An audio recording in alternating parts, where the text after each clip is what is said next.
अस्सलाम वालेकुम। इस सेशन में हम देखेंगे कि हम फंक्शंस में पास बाय रेफरेंस कैसे कर सकते हैं। लास्ट सेशन में हमने फंक्शंस में पास बाय वैल्यू को डिस्कस किया था, जिसमें आप जब फंक्शन को कॉल करते हैं तो आप एक्चुअल वैल्यू को पास करा रहे थे। पास बाय रेफरेंस में क्या होता है कि आप एक्चुअल वैल्यू की बजाय उस वेरिएबल का एड्रेस पास कराते हैं। इसको हम एक एग्जांपल से देखते हैं। हमारे पास क्वेश्चन गिवन है, write a program that inputs integers in main and passes the integers to a function by reference. The function should swap the two values. अब आपने यूजर से दो इंटीजर वैल्यूज इनपुट लेनी है और आपने उसे फंक्शन में पास कराना है bye reference. The function should swap the two values. अब हमने पॉइंटर वाले सेशन में डिस्कस किया था कि हम जब भी कोई वेरिएबल्स डिक्लेयर करते हैं तो उसको जो है एक मेमोरी असाइन हो जाती है, और जो मेमोरी उसे असाइन होती है उस मेमोरी लोकेशन का एक एड्रेस होता है, ठीक है। और उस एड्रेस को हम एक्सेस कर सकते हैं रेफरेंस ऑपरेटर से, या कि जिसे आप एड्रेस ऑपरेटर भी कहते हैं। तो पास बाय रेफरेंस में भी हम वही रेफरेंस ऑपरेटर यूज़ करेंगे। अब इसमें सबसे पहले अगर हम फंक्शन की डेफिनेशन बताएं तो हमारा फंक्शन कुछ रिटर्न नहीं कर रहा है, ठीक है। तो हम लिखेंगे वॉइड, आगे फंक्शन का नेम स्वैप, क्योंकि इसने टू वैल्यूज़ को स्वैप कराना है, ठीक है। अब यहाँ पे हमने पैरामीटर्स डिफाइन करने हैं, तो पैरामीटर्स हम डिफाइन करेंगे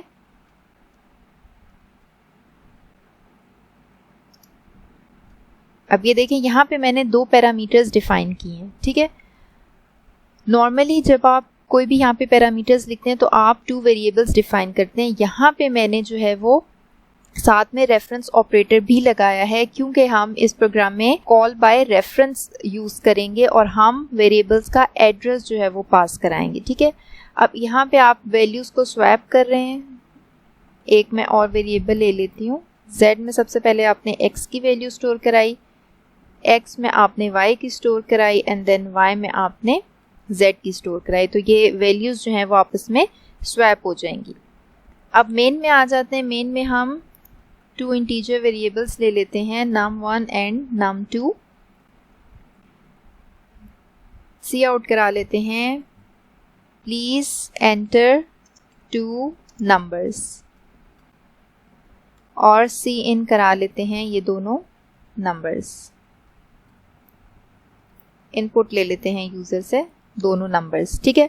अच्छा, अब हमने जो स्वैप का फंक्शन है उसको कॉल करना है और हमने पास बाय रेफरेंस करना है। हम ये दोनों वेरिएबल्स के नेम लिख के इसको पास करा देंगे, ठीक है। अच्छा, यहाँ पे हम सी आउट करा लेते हैं। पहले हम ऊपर सी आउट करा लेते हैं जहाँ पे हमने नंबर्स इनपुट लिए हैं। C out value of num1 before swapping is, ठीक है। यहाँ पे हमने num1 की वैल्यू डिस्प्ले करा दी। नेक्स्ट, सी आउट वैल्यू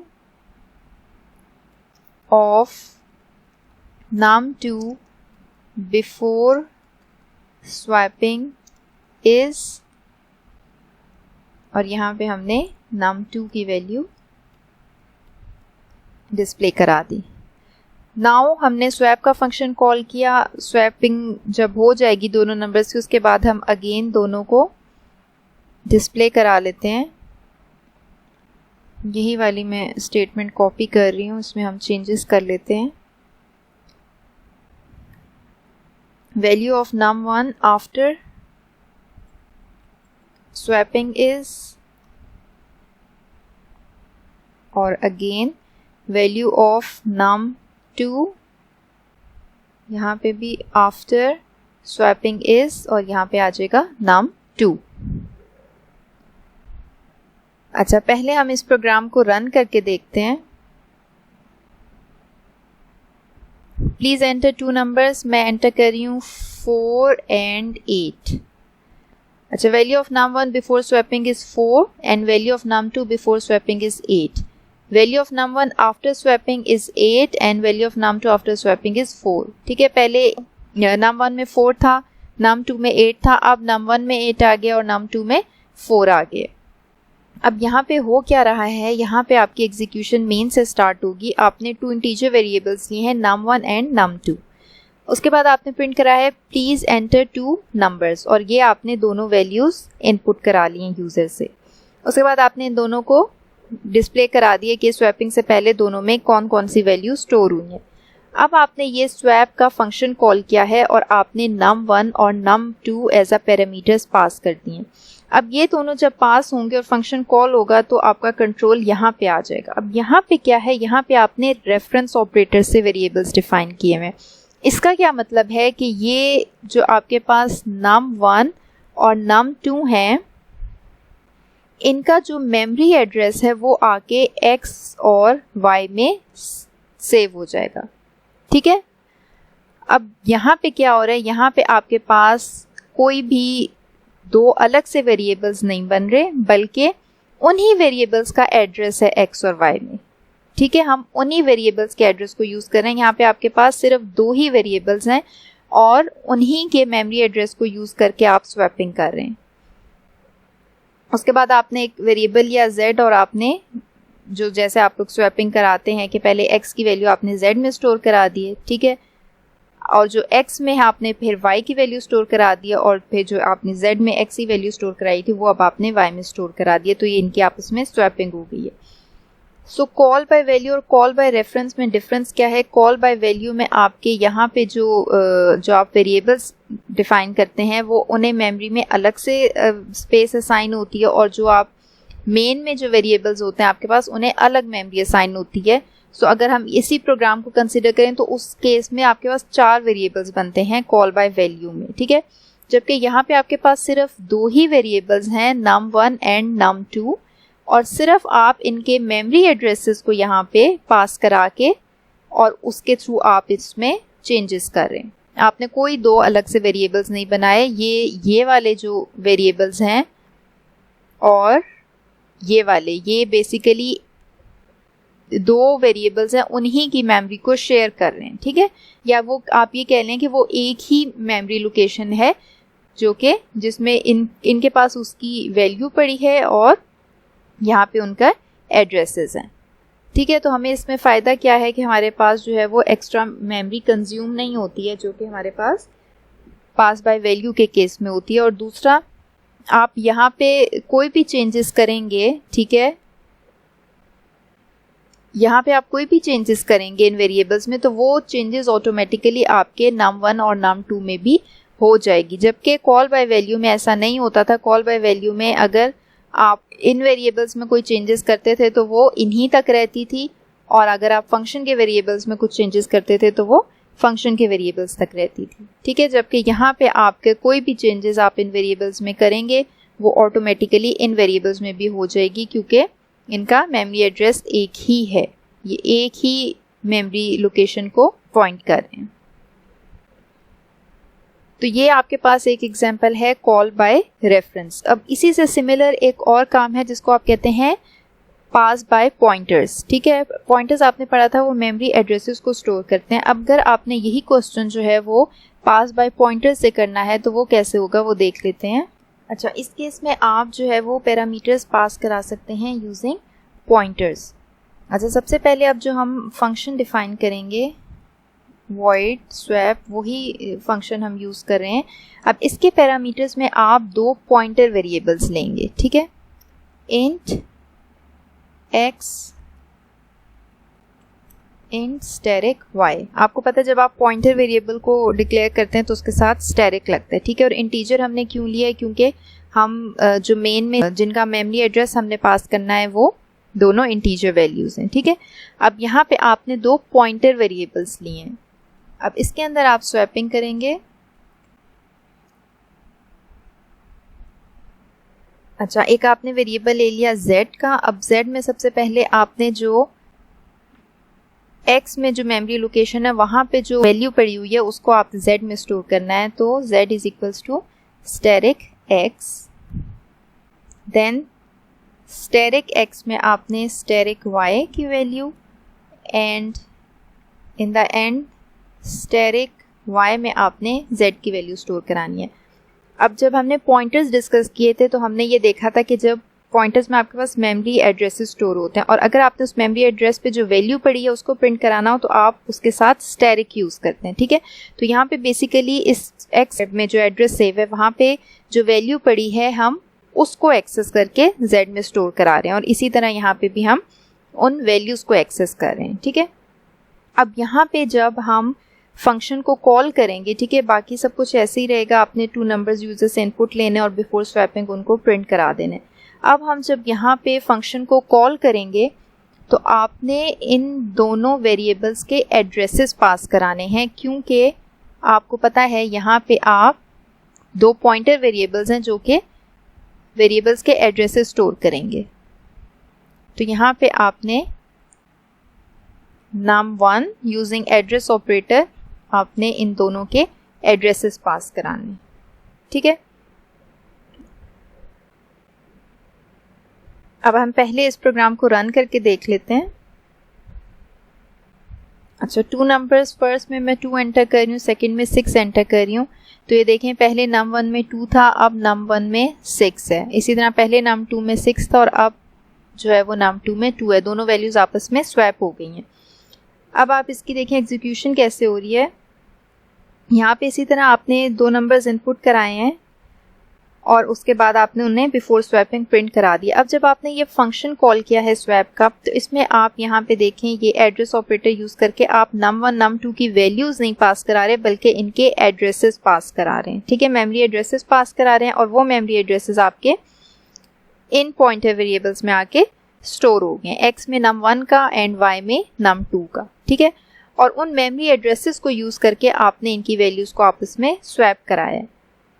अब यहाँ पे आपके पास ये वाले वेरिएबल्स मेमोरी में अलग स्पेस लेंगे, ठीक है, और ये वाले पॉइंटर वेरिएबल्स मेमोरी में इनकी अलग स्पेस होगी। ये स्टोर मेमोरी एड्रेस ही करेंगे, लेकिन जाहिर है इनकी मेमोरी में अपनी भी कोई स्पेस होगी, अपनी भी कोई लोकेशन होगी। सो आप पॉइंटर्स यूज़ करके भी फंक्शंस में वैल्यूज़ को पास करा सकते हैं, और इसमें हमें फ़ायदा ये है कि नॉर्मली हम फंक्शन से सिर्फ एक वैल्यू रिटर्न करा सकते हैं, लेकिन पॉइंटर्स के थ्रू जब हम एड्रेसेस पास करा रहे होते हैं तो हम यहाँ पे इन एड्रेसेस में यहाँ पे हम जो भी चेंजेस करेंगे वो आपके यहाँ वाले वेरिएबल्स में भी हो जाएगी। तो बेसिकली हम एक से ज़्यादा वेरिएबल वैल्यू हम उनकी चेंज कर सकते हैं यूजिंग पॉइंटर्स। ओके, अब हम डिस्कस करते हैं passing arrays to a function, क्योंकि अरेज हम फंक्शन में पास बाय वैल्यू के थ्रू नहीं बल्कि पास बाय रेफरेंस के थ्रू पास कर सकते हैं। अरेज का जो नेम होता है वो उसके फर्स्ट एलिमेंट का मेमोरी एड्रेस होता है। सो हम देखते हैं कि हम फंक्शंस में अरेज को किस तरह से पास कर सकते हैं। सबसे पहले हम इसकी अरे ले लेते हैं जिसके एलिमेंट्स को हम इनपुट कराएंगे और हम उसके जो एलिमेंट्स हैं वो उन्हें आउटपुट कराएंगे फंक्शन के थ्रू, ठीक है। तो हम एक फंक्शन ले लेते हैं जिसकी रिटर्न टाइप वॉइड है। फंक्शन का नाम हम डिस्प्ले रख लेते हैं। अब हमने इसके पैरामीटर्स बताने। अब हमने क्योंकि अरे का रेफरेंस पास करना है तो हम जैसे अरे को डिक्लेयर करते हैं वैसे ही हमने यहाँ पे अरे डिक्लेयर करा दी, ठीक है। अब यहाँ पे हम इसके अंदर क्या कर रहे हैं, हम सिंपल उसकी वैल्यूज़ को आउटपुट करा रहे हैं। इंट i इक्वल्स टू 0, अगर a का साइज हमारे पास 5 है तो i is less than 5, i plus plus, इसके अंदर आप सी आउट करा रहे हैं अरे ऑफ i को।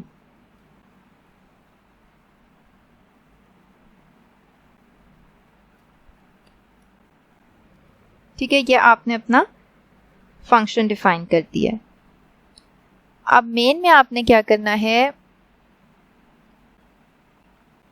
मेन में अब आप सबसे पहले एक इंटीजर अरे लेंगे 5, ठीक है, आपने उसका साइज 5 ले लिया। अब आप यूजर से वैल्यूज एंटर कराएंगे। Please enter 5 values. ओके, अब आपने लूप लगाना है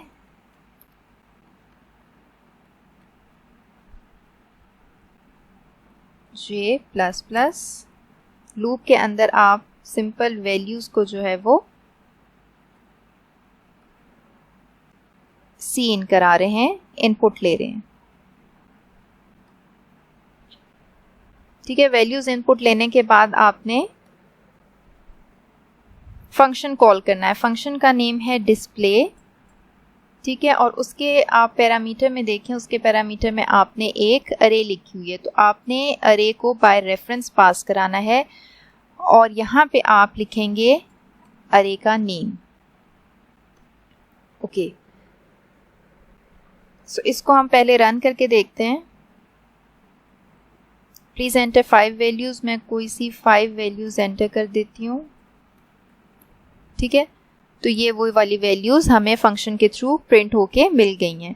अब इसमें बेसिकली हो क्या रहा है, सबसे पहले आप मेन से जब आपकी एग्जीक्यूशन स्टार्ट होगी, आपने यहाँ पे एक अरे डिक्लेयर कर दिया जिसका साइज है 5। ठीक है, उसके बाद आपने यूजर्स से कहा है कि प्लीज एंटर 5 वैल्यूज और लूप के थ्रू आप उसमें इनपुट ले रहे हैं। जब जे की वैल्यू 0 होगी तो अरे के 0 इंडेक्स पे वैल्यू सेव हो जाएगी, इस तरह जे में इंक्रीमेंट होता रहेगा और अरे के 1 2 3 4 इंडेक्स तक वैल्यूज जो हैं वो अरे में स्टोर हो जाएंगी। ठीक है, अब यहाँ तक तो हमने सीन करा लिया।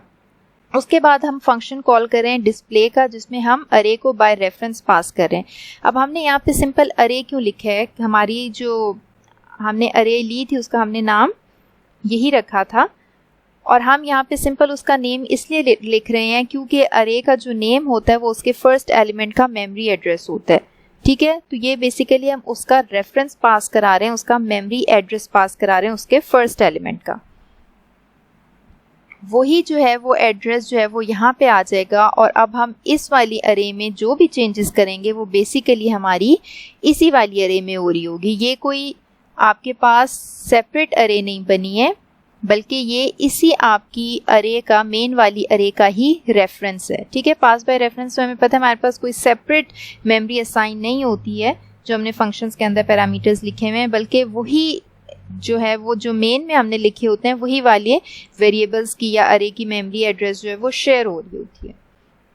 सो इस वजह से हमने अब यहाँ पे जो हम वैल्यूज आउटपुट करा रहे हैं ARR अरे के थ्रू, वो यही वाली वैल्यूज हैं जो ARRAY वाली अरे में आपने इनपुट कराई थी। ठीक है, तो इस तरह से आप अरेज को फंक्शंस में पास करा सकते हैं बाय रेफरेंस। क्या अब आप सोच सकते हैं कि क्या हम कोई एक एलिमेंट अरे का पास करा सकते हैं? तो जी बिल्कुल, आप अरे का कोई एक एलिमेंट भी पास करा सकते हैं। जैसे फॉर एग्जांपल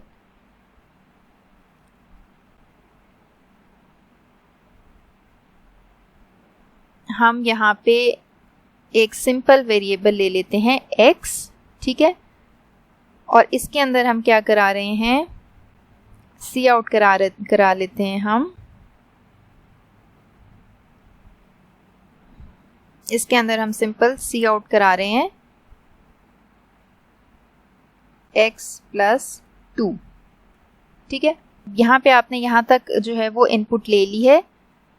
अब नेक्स्ट क्या करेंगे, नेक्स्ट हम एक और लूप लगाते हैं i = 0, i <5, i++। अब इस लूप के अंदर हम उस फंक्शन को कॉल करते हैं और इसके पैरामीटर में हम अरे ऑफ i को पास करा रहे हैं।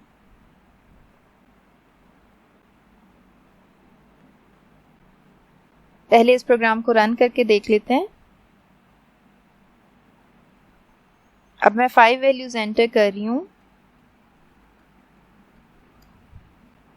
तो ये देखें ये वैल्यूज, मैं एक सेकेंड यहाँ पे नेक्स्ट लाइन में चले जाते हैं ताकि हमें क्लियर हो जाएं।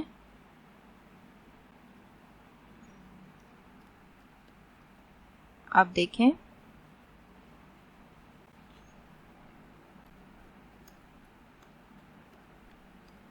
ठीक है, तो ये इसने 1 में 2 ऐड कर दिया, फिर 2 में इसने 2 ऐड कर दिया, फिर 3 में 2 ऐड कर दिया, तो इसने ये जो सारे नंबर्स हैं इनमें 2 ऐड करके ये आपको शो करा रहा है। अब यहाँ पे हो क्या रहा है, यहाँ पे आपने अरे डिक्लेयर कराई है जिसका साइज 5 है। उसके बाद आपने कहा है प्लीज एंटर 5 नंबर्स, वो 5 नंबर्स इनपुट लेगा।